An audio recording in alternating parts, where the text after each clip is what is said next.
Hello out there. Question. When you're cold during the winter, what do? You drink a little of the scotch that Dad hides in the toolbox where Mom won't find it?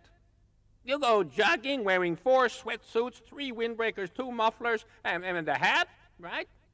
Or you ask your grandparents to buy you a first-class round-trip plane ticket to Tahiti. Some birds, when they're cold, they migrate. Do you know what that means?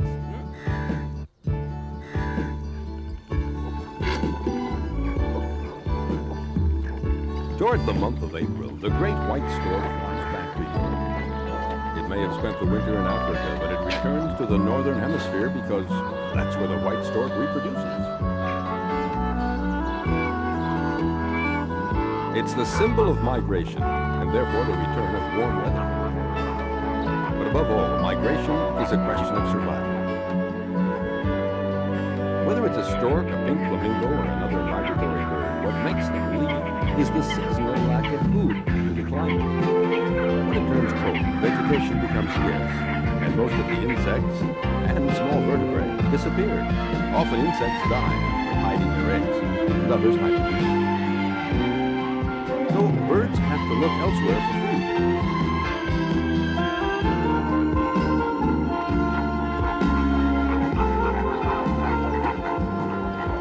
Elsewhere is often the southern hemisphere, where the warmer climate means food will be more abundant.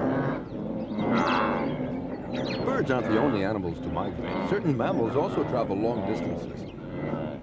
Every year in Tanzania, gnu's, followed by zebras and gazelles, flee to the drought to the south for greener pastures, north of the Serengeti Islands. What we wonder about, how do all these animals return to the exact same location?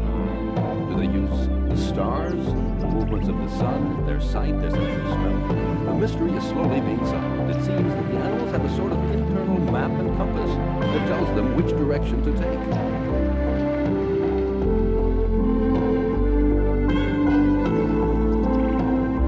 And that's how caribou in the far north can cover thousands of kilometers of tundra in the snow without ever getting lost.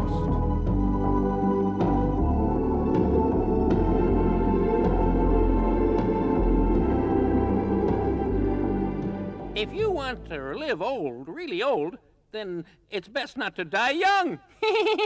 Yeah, but how? People say you should eat salad every day, drink yogurt way up in the mountains, sleep 12 hours a day, walk on eggshells, or else take a bath in the ocean when it's below freezing. I don't think that's what the animals that live the longest have to do. I don't think they do that, because I know who he is. Do you?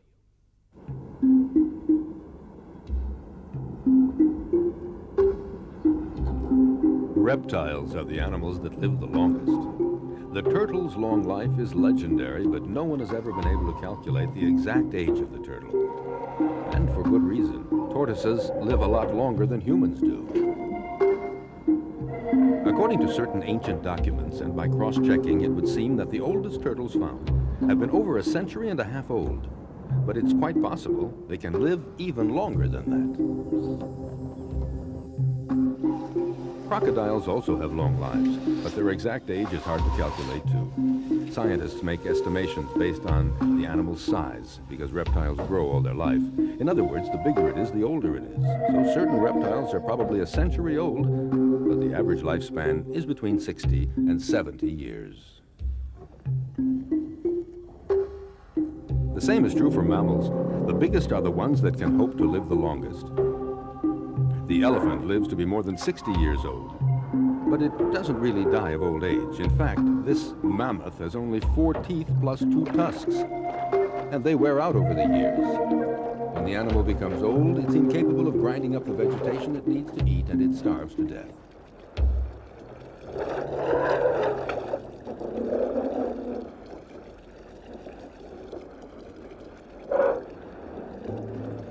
If one day a parrot tells you it's 100 years old, don't believe it. Parrots live to be 50 years old, which is a very good age for a bird. Crows also live a long time. The animals that live the longest are always those that are raised in captivity, in other words, taken care of. live a long time caged up, or a little less long, but free.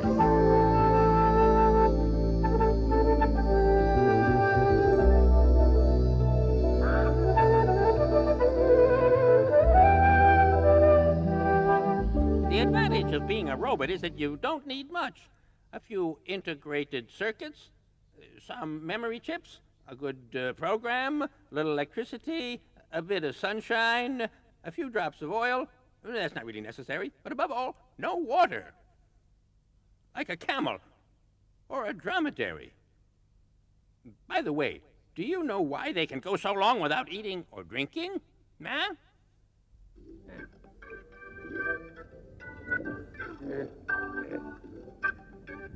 Whether it's a camel or a dromedary, in order to live in one of the world's most arid places, these animals have more than one trick up their sleeve.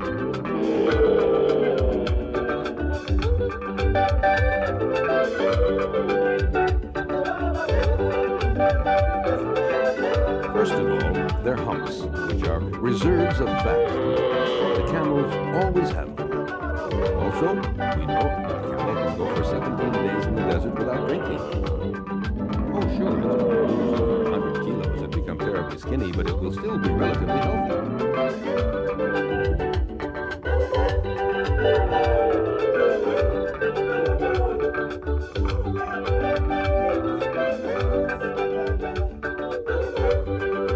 In fact, the camel's secret is not just that it has a hump. Their blood is very thin. When the camel has lost a fourth of its body weight from perspiring, only a tenth of the water in its blood has evaporated. In the same conditions, a human being's blood becomes so thick that it flows extremely slowly, so slowly that it can't draw our internal body heat outside. In other words, to the skin's pores. In such conditions, a human being inevitably dies of sunstroke.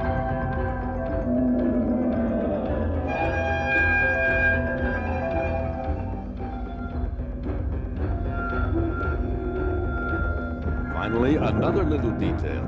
The camel's body heat can go up to 40 degrees Celsius during the day, so the camel doesn't sweat very much and therefore retains a maximum amount of water in its body. On the other hand, when camels and dromedaries drink, they drink up to 135 liters in 10 minutes.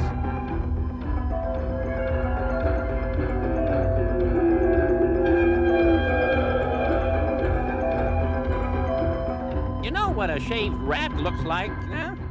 It's like a naked rat with hair, but which has been shaved off. You still don't see. You see these little tiny dogs without hair that are always shivering, even when it's not windy? No? Yes, you do. Just add a yellow beak, and they'll look like a plucked chicken. Yes, a chicken. You still don't see. No? You see a bear? Yes. It's about time. Tell me how they can live at the North Pole if you're so smart.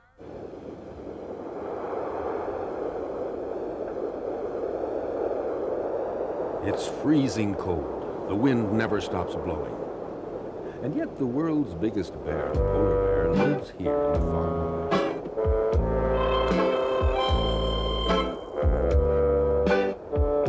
It can attain a height of 2.5 meters and weigh almost 500 kilos. But how is it to survive in such extreme conditions? Its fur, of course.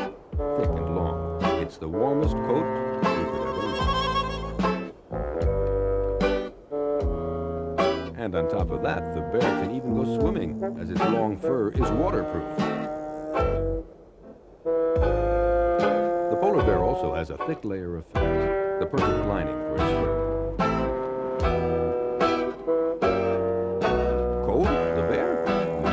It loves to roll around in the snow, a real pleasure, a moment of relaxation. It almost makes you want to try it yourself.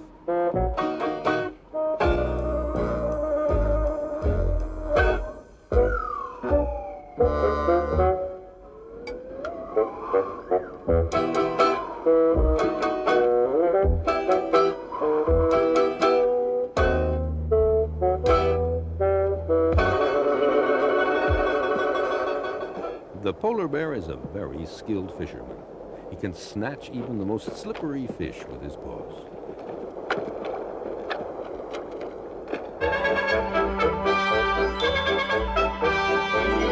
Usually solitary, polar bears prefer to avoid or ignore each other, but sometimes fights do break out over questions of territory. The fights are violent.